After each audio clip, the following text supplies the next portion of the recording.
ন উদ্যমেৰে সোণালী সপোনৰ আশাৰে কৃষি কাৰ্যত মনোনিৱেশ কৰিছে কৃষকে।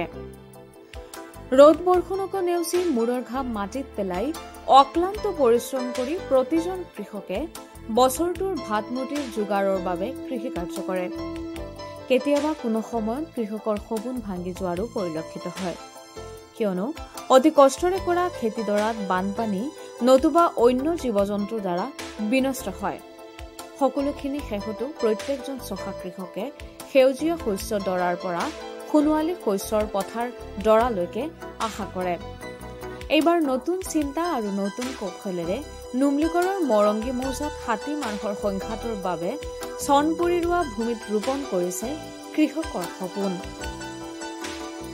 বছৰ বছৰ ধৰি বন্য হস্তীৰ উপদ্ৰৱৰ বাবে চন পৰি ৰোৱা কৃষিভূমিত দুগুণ উৎসাহেৰে ন উদ্যমেৰে আৰম্ভ কৰিছে শালি খেতি। গোলাঘাট জিলাৰ মৰংগী মৌজাৰ হাতী মানুহৰ সংঘাতৰ কথা সৰ্বজন বিদিত। হাতী মানুহৰ সংঘাতৰ বাবে বহু কেইখন গাঁৱৰ কৃষকে কৃষি কৰিব নোৱাৰে। কৃষি কৰিলেও কেঁচা বা পকাতে বন্য হস্তীয়ে খাই গছকি তহিলং কৰে, যাৰ বাবে বহু গাঁৱৰ কৃষকে কৰিবলৈ এৰিছিল শালি খেতি, যাৰ ফলত ভাঙি পৰিছিল গ্ৰামাঞ্চলৰ কৃষি অৰ্থনীতি।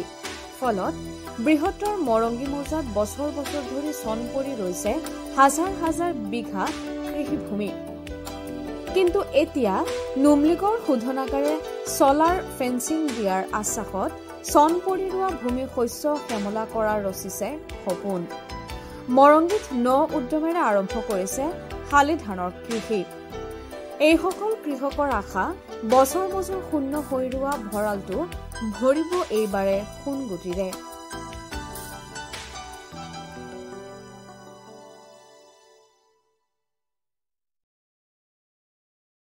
ইয়াত আমাৰ বহুত বছৰ ধৰি আজি প্ৰায় 7-8 বছৰ ধৰি খেতি মটৰতে মাটিখিনি বন্য হস্তীৰ দ্বাৰা নষ্ট হৈ আছিলে।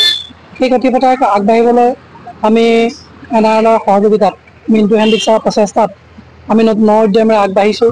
সেইকাৰণে আমি নতুনকৈ প্ৰায় হাজাৰ হাজাৰ বিঘা মাটি আছে ইয়াত।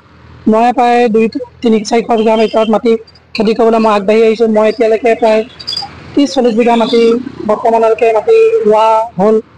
সেইটো কাৰণে আমি আশা ৰাখিছোঁ যে সকলো ৰাইজ আগবাঢ়ি আহি, আৰু এইবাৰ সকলো ৰাইজ আগবাঢ়ি আহিছে খেতিখিনি কৰি পেলাই এই পথাৰখন এবাৰ চন পৰি নাথাকে, এই পথাৰখনে সেউজীয়াকৰণ হ'ব।